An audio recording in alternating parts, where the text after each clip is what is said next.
আজকে ৮ নম্বর word আদর্শন kindergarten and স্কুলের ক্রীড়া বার্ষিক সাংস্কৃতিক প্রতিযোগিতা 2025-এর সম্মানিত সভাপতি, আমাদের সকলের প্রিয় ব্যক্তি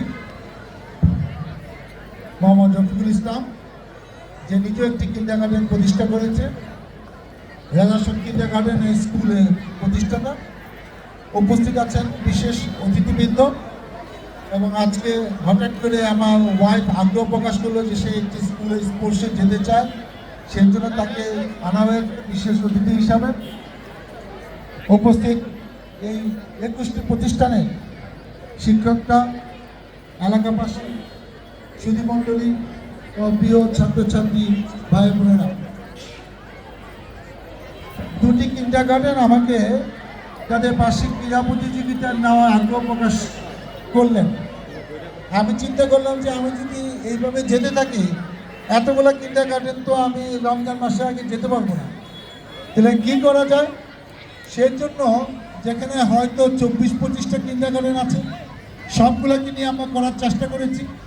21টি স্কুল এখানে এসেছে, সেই জন্য আমি নিজেকে সৌভাগ্য মনে করছি যে আজকে 21টি কিন্ডারগার্টেনকে নিয়ে আমরা একটি অনুষ্ঠান করব।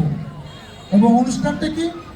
যেখানে দর্শকরা, অভিভাবকরা, শিক্ষকরা, এলাকাবাসী দেখে মজা পাবে, আনন্দ পাবে। যে একটি গুরুত্বপূর্ণ অনুষ্ঠানে আমরা নাচ, গান, কবিতা, নাটক, অভিনয় এইসব দেখব। এটা আপনাদের সন্তান, এরা কেমন করে আপনারা হয়তো এরকম বড় জায়গায় অনেক লোকে উপস্থিতিতে দেখেন না, কিন্তু অনেক আগে আপনাদের দেখা উচিত ছিল। আর এই ধরনের অনুষ্ঠানে হয় কি, যে পর্বটা সবচেয়ে খারাপ 1 ঘন্টা ধরে বক্তৃতা চলে, কিন্তু আমি জানি কোনো অভিভাবক, কোনো এলাকাবাসী এই বক্তৃতা শুনতে চায় না।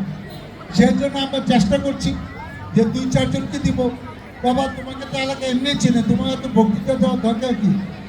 আমাদের আবার সে বলে যে 15 বছর তো এলাকায় ছিলাম না, একটু যদি এখন না চিনে তাহলে কেমন হবে। অনেকে অনেক সুপ্ত বাসনা আছে, অনেকে সামাজিক কাজ করে, কেউ মেম্বার হবে, কাউন্সিলর হবে, মেয়র হবে, অনেকে অনেক রকম ইচ্ছা টিচ্ছা আছে।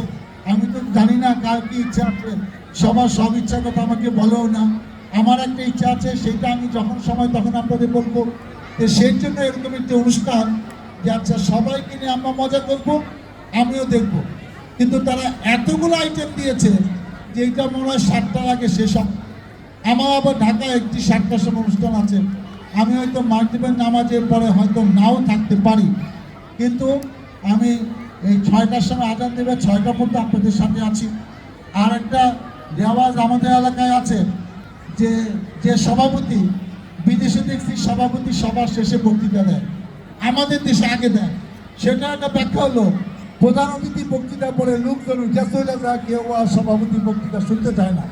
কিন্তু আজকে আমরা এমন জিনিস রাখছি, আমি নিশ্চিত কেউ চাইবো না। অতএব আমার পরে কিন্তু সভাপতি বক্তৃতা আছে। রফিক মনে করতেছে যে আমি এত কষ্ট করলাম 5-7 দিন দেয়, এখন আমার এটা কোন খেলার মধ্যে নাম ভাবি নাকি সারাদিন খেলাধুলা যাতে মধ্যে নেই। রফিককে ভয় পাওয়ার কিছু কারণ নাই। রফিক, তোমার বক্তৃতা আছে আমার পরেই, সমস্যা নাই। পরিশেষে আমি যারা আয়োজন করেছে, রফিক সহ আরও অনেকে, যে নজরুল অনেক কাজ করছে, সবচেয়ে গুরুত্বপূর্ণ কাজ করছে, কিছু টাকা পয়সা দিচ্ছে, আমি নজরুলকে বিশেষ ধন্যবাদ। আরও অনেকে টাকা দিচ্ছে, সবার নাম বললেন না। এবং কিছু ইয়াং ছেলে পেলে, মুশারফ, দেলোয়ার, সোহেল, এই যে শহীদ, অনেকে মনে হচ্ছে অনেক কিছু আছে, সব কিছুতে আমি জানি না। যারা এটা নিরলস পরিশ্রম করেছে, এবং সবচেয়ে বেশি শিক্ষকরা যারা এটা নিয়ে নিরলসভাবে কাজ করেছে। আমি বিশ্বাস করি যে আজকে এত মজা হবে, এলাকাবাসী হয়তো জানে না, আগামীতে এর যে দ্বিগুণ 3 গুণ লোক হবে, এতে কোনো সন্দেহ না।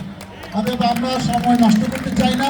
যে কথা আমি বললাম যে বক্তৃতা কেউ শুনে না, বলবে যে আপনি এত কথা কন, আপনি ওদের সময় নষ্ট না করে আমাকে ছেড়ে দেন, যাতে আপনার নাচ গান দেখি।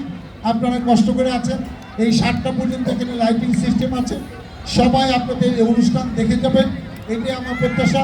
আমি যেন আগামীতে আপনাদের পাশে বারবার আসতে পারি, মহান আল্লাহ তাআলা আমাকে যেন সেই তৌফিক দেন। আল্লাহ হাফেজ। বাংলাদেশ জিন্দাবাদ।